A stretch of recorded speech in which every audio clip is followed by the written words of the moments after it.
Bom dia a todos. É sempre uma alegria juntos meditarmos sobre o Evangelho à luz do Espiritismo.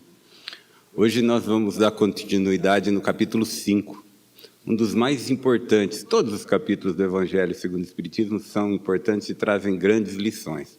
Mas hoje nós estamos falando das bem-aventuranças, né? Bem-aventuranças contidas no maravilhoso Sermão do Monte, onde Jesus traz os esclarecimentos mais preciosos para a nossa vida, para nos prepararmos já aqui nessa existência a viver melhor nos planos espirituais, no reino de Deus, como Ele nos convidava, né? Então, as bem-aventuranças trazem essas lições profundas e hoje nós vamos falar das aflições mais um pouco. Vamos falar de um tema um pouquinho difícil, o tema dessa manhã. Mas para que esse tema fique mais claro, nós vamos revisar um pouquinho todos os ensinos desse capítulo 5, né? Então vamos primeiro relembrar as palavras do Mestre contidas no Evangelho, tanto de Lucas como de Mateus, né? As palavras que dão vazão aos ensinos de Kardec nesse capítulo são palavras do Mestre. Bem-aventurados os que choram, porque serão consolados. Bem-aventurados os famintos e sequiosos de justiça, porque serão saciados. Bem-aventurados os que sofrem perseguição pela justiça, porque deles é o reino dos céus. Mais, bem-aventurados vós que sois pobres, porque vosso é o reino de Deus. Bem-aventurados vós que agora tendes fome, porque sereis saciados. Ditosos sois vós que agora chorais, porque rireis.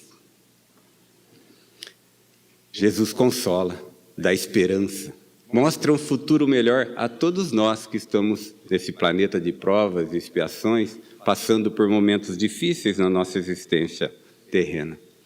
E naquela época muitos procuravam o Mestre, o auxílio do bom pastor, porque muitas eram as dificuldades à época, dificuldades mais materiais, de um mundo mais materializado, vivendo em guerras, em conflitos, em dificuldades físicas mesmo. Mas hoje o Evangelho continua com a mesma mensagem e 2000 anos depois continuamos aflitos ainda. Talvez não com aquelas dificuldades da época, mas com as nossas dores morais, com as nossas dificuldades físicas que trazemos conosco.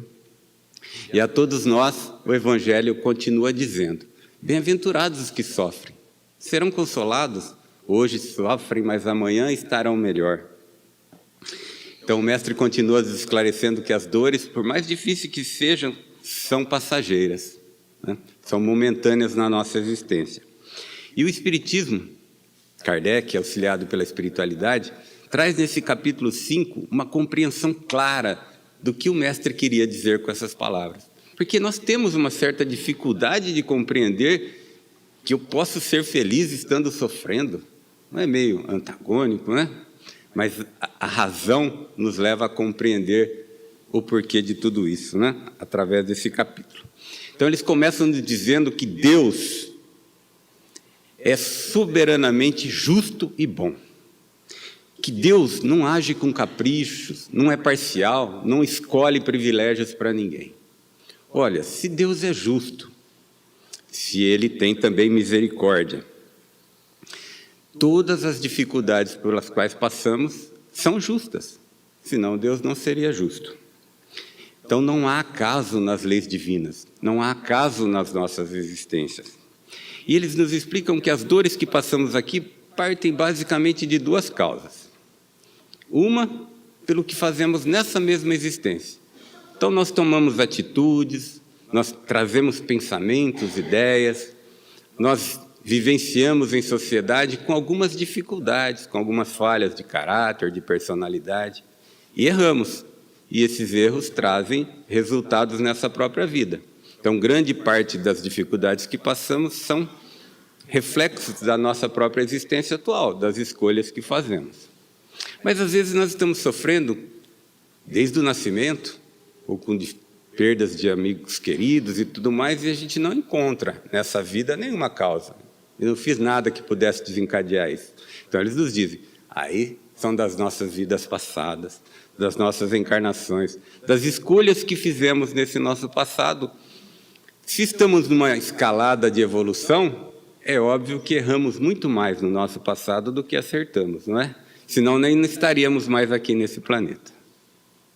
Então, há sempre justiça nos sofrimentos, nas nossas aflições.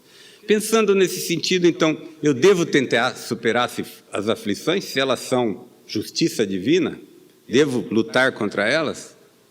Sim, certamente, eles nos dizem. É o objetivo dessa existência carnal. Crescer, evoluir através da superação das dificuldades. Temos que estudar, temos que trabalhar, temos que compreender os nossos semelhantes, temos que trazer o amor para dentro de nós, e com isso nós vamos amenizando essas dores que a vida nos traz, né? É exercitar as duas asas da nossa evolução, a inteligência e o amor, né? O caráter.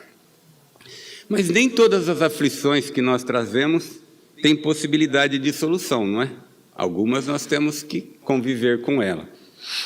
Há até uma oração popular que diz assim: Pai, dai-me forças para resolver as situações de sofrimento que eu possa mudar, e resignação, paciência para aquelas que eu não consigo mudar, e sabedoria para distinguir uma das outras, né?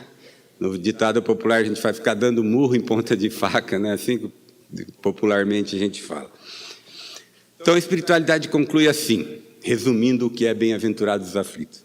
Bem-aventurados os aflitos pode traduzir-se assim: bem-aventurados que têm ocasião de provar sua fé, sua firmeza, sua perseverança, sua submissão à vontade de Deus, porque terão centuplicado as suas alegrias que lhe faltam na terra, no plano espiritual. Centuplicada. Tudo que sofremos aqui, teremos 100 vezes mais em bênçãos no alto, né? E os Espíritos nos trazem, assim, mais ou menos Kardec traz, auxiliado pelos Espíritos, uma comparação nesse sentido. Ele diz que o que nós sofremos aqui é como se nós tivéssemos uma grande dívida, uma dívida muito alta que não temos como resgatar. Mas o credor, aquele que nós devemos, diz assim: se você me pagar 1/100ª parte do que você me deve, eu dou quitação da dívida. O que nós faríamos? Faríamos todas as situações possíveis, passaríamos algumas necessidades, alimentaríamos com o básico, moraríamos numa situação, mas resgataríamos, pagaríamos esse 1% e ficaríamos quites, não é? E a reencarnação é mais ou menos isso. Pagando 1% de todo aquele passado de erros que nós trazemos, estaremos quites. Ó, a misericórdia divina, né? Então, pensando nisso e comparando a nossa existência com o que viveremos daqui para frente, é pouco, né? E 2000 anos depois, nós ainda temos dificuldades de entender essas lições. Alguns têm dificuldade de aceitar o cristianismo justamente por essa resignação diante das adversidades da vida, como se fosse uma falta de força, que nós deveríamos ser mais enérgicos, né? Mesmo na época do Cristo, eles esperavam um Cristo batalhador, que lutasse as suas guerras, né? E o Cristo vem dizer: meu reino não é deste mundo. Eu não vim aqui para trazer a paz, né? Nós vamos ver isso em capítulos posteriores. Tudo se resume a buscar o reino de Deus, entender a função pedagógica dessa vida e a função da dor na nossa existência, para curarmos as nossas chagas morais, né? Então é difícil, de certa forma, entender e aceitar esses conhecimentos sem os esclarecimentos que a espiritualidade nos dá, né? Que pagando um pouquinho estaremos quites com o passado de erros. Então a dor é uma oportunidade que Deus nos dá de garantirmos a paz no futuro, Ele nos dá. Mas aí veio o tema central do Evangelho de hoje. Nem sempre nós conseguimos compreender e viver essas lições do Evangelho em nossas vidas, não é? Muitas vezes não conseguimos manter a calma, a resignação diante de feridas tão grandes que chegam a nós. E, na falta dessa capacidade, nós falhamos com pensamentos autodestrutivos, com dificuldades de interpretação da realidade. E essas provas de aflição, que às vezes escolhemos antes de estarmos aqui, podem nos causar sentimentos tão negativos e nós podemos entrar naquelas impressionantes estatísticas atuais de depressão, de doenças mentais e do famigerado suicídio, né?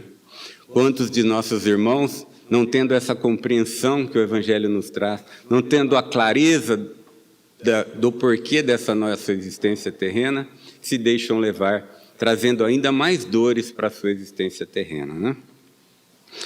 Então, os amigos espirituais nos falam que, se aqueles propensos a se levar pelas emoções, praticando atos excusáveis diante das divinas leis, se essas pessoas compreendessem o cristianismo, as lições que o Mestre nos deu, se compreendessem um pouquinho do que a doutrina espírita nos esclarece, né, levariam os golpes da vida com uma certa indiferença, ele nos diz, até com uma certa alegria. Nossa, eu levo uma pancada da vida e me alegro. Sim, porque é uma oportunidade de eu provar a minha fé. É uma oportunidade de dizer, eu compreendo o Evangelho, eu sei que eu errei no passado, eu sei que eu tenho que mudar posições, eu sei que eu não sou perfeito, Pai. Se o Senhor quer me testar, aqui estou, eu me apresento. É difícil, né? Para todos nós é difícil compreender isso. Mas é a lição que o Mestre nos traz, né? Então, se nós compreendermos que o tempo pode ser nosso aliado ou nosso carrasco, tudo fica um pouco mais simples. Nós vivemos 80, 100 anos encarnados, mas nós somos seres espirituais que teremos a eternidade. Então, por mais que tenhamos uma vida inteira de sofrimento, ele vai passar. É passageiro. Mas é uma vida inteira. Mas é passageiro. Somos eternos daqui em diante. Temos um futuro de bênçãos a nos esperar. A doutrina espírita é esclarecedora, vimos nos capítulos anteriores, que há muitos locais, né, onde reina a paz, onde encontraremos aqueles que já estão à nossa frente. Então temos que ter essa compreensão diante das dificuldades da vida. Podemos comparar da seguinte forma, imagine, duas pessoas caminhando em direção a uma localidade. Estão a pé, com pouca provisão, pouca água. O caminho é difícil, cheio de pedras, irregular. Eles têm que atravessar vales, montanhas, para ir a este lugar. Mas um deles tem uma carta no bolso. Essa carta lhe diz assim, nós te esperamos de braços abertos. Aqui é tão lindo, é tão perfeito. Temos amigos, temos alimentos, temos tudo o que precisamos para uma vida perfeita. Estamos te esperando, venha. E ele vai. Aquele caminho é difícil, tortuante, mas ele sabe o que espera e é até feliz com as dificuldades do caminho. Já o outro não sabe o que espera, não sabe nem para onde está indo. Então aquele caminho é difícil. Cada dificuldade é um tormento, cada tropeço é uma dificuldade maior e ele vai se lamentando na caminhada. Essa é a diferença daqueles que têm o Evangelho no coração e daqueles que não o têm. O caminho é o mesmo para todos nós. Nenhum de nós deixa de passar por dificuldades. Podemos nos apresentar aqui com um sorriso, né? Todo mundo acha, nossa, aquele é feliz. Nós não conhecemos o íntimo das pessoas, né? Às vezes é apenas uma máscara para a sociedade. Então nós não podemos julgar que um é mais feliz do que o outro, porque só Deus conhece o nosso íntimo. E o caminho é o mesmo para todos nós. As experiências são necessárias para o nosso crescimento. Todos nós passaremos por imensas experiências para crescermos. Algumas dolorosas, dependendo das nossas escolhas. Mas o Evangelho nos traz essa certeza de que há um mundo melhor nos esperando, que há amigos de braços abertos que estão para lá. E isso nos deixa mais serenos para enfrentar essas dificuldades, sem trazer as consequências difíceis de quando nos revoltamos contra a vida, né? Então, os amigos espirituais ainda nos fazem alguns alertas que Kardec selecionou como tema dessa manhã, né? O primeiro alerta é a responsabilidade das nossas palavras diante dos nossos companheiros de jornada. Todas as vezes que apresentamos ideias materialistas, ideias de que tudo se resume a esse mundo, egoístas, nós induzimos inconscientemente pessoas a tomarem decisões erradas, como o suicídio. E somos responsáveis por isso. Então, aquilo que pregamos, aquilo que falamos, que refletem no coração do nosso irmão, é responsabilidade nossa, né? Então, temos que trazer sempre mensagens que possam trazer essa resignação, essa calma, essa compreensão. Jamais mensagens que os levem ao maior desespero, né? As ideias materialistas devem ser combatidas, eles nos fazem. E nos trazem ainda nas mensagens daqueles que faliram. Nós temos nos livros espíritas, entre o céu e o inferno, né? Nós temos o relato de alguns que falharam, que se deixaram levar por sentimentos negativos na vida e cometeram suicídio. E sofrem muito no plano espiritual. Eles trazem aqueles relatos vivos, né, que Kardec colheu com alguns. E mesmo em situações que possam induzir a uma certa... que eles pudessem ter uma certa verdade nisso, não havia essa questão. Tipo um exemplo, né? Alguns exemplos que estão lá no céu e inferno. Uma mãe que perde o filho e se suicida para estar com ele no plano espiritual, o apoiando. Fala, nossa, a mãe teve um amor? Não, não teve um amor. Se ela tivesse o amor e a compreensão de que tudo tem uma lógica nas leis divinas, ela não faria esse ato, né? Deus tem um propósito para aquele filho e vai ampará-lo, né, no desencarne dele.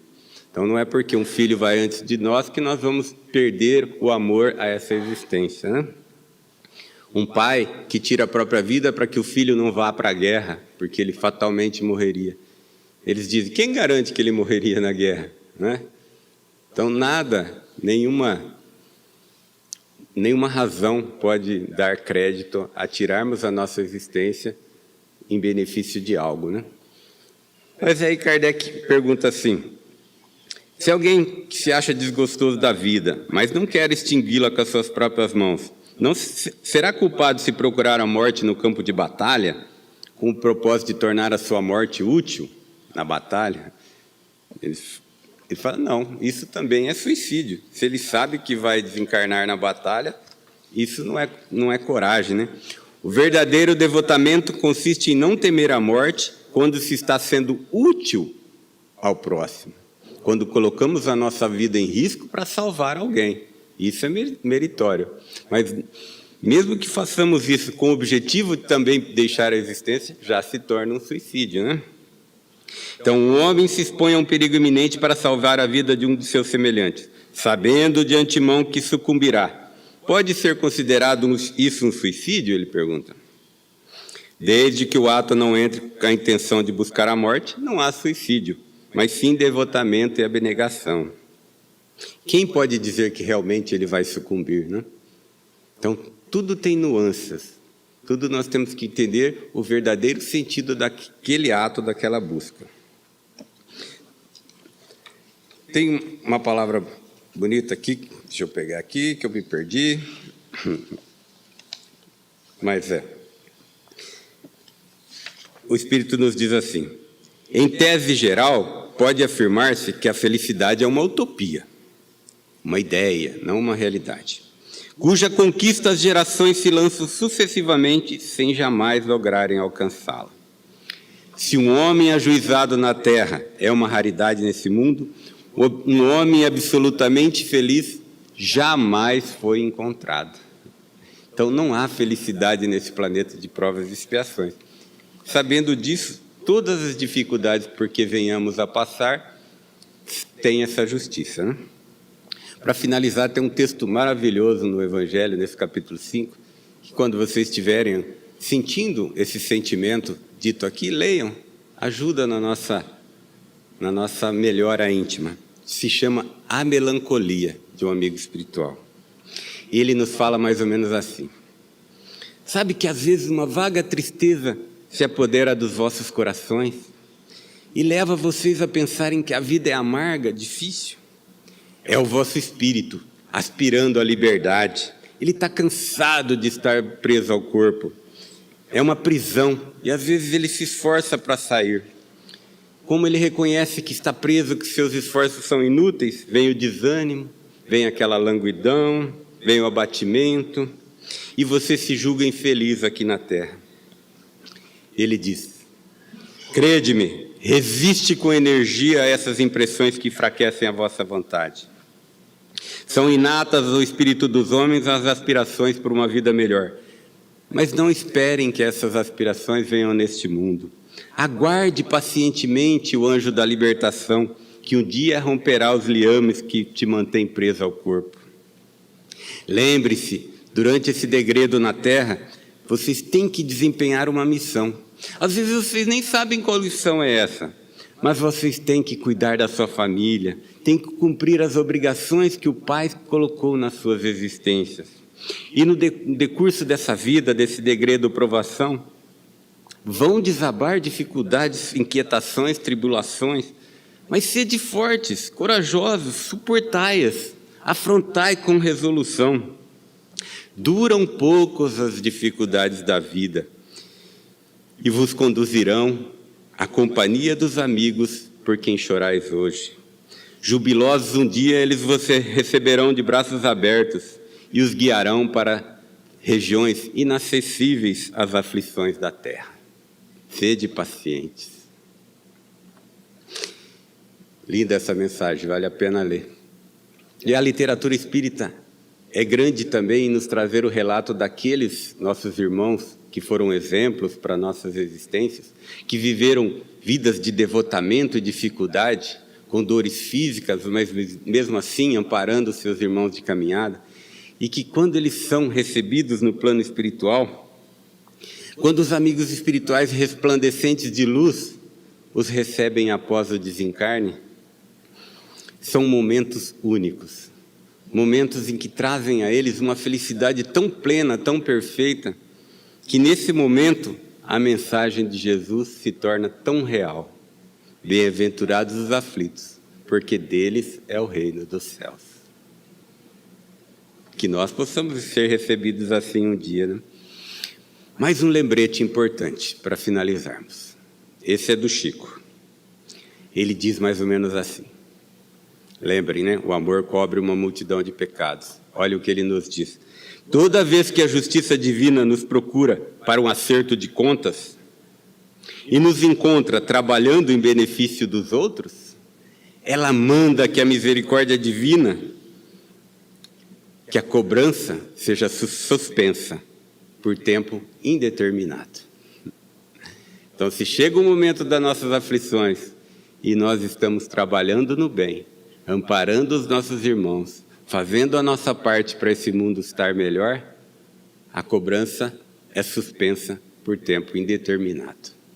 Que trabalhemos no bem, é o convite. E as aflições, por mais que venham, serão leves, porque o fardo é leve quando Jesus está ao nosso lado. Essa é a mensagem do Evangelho.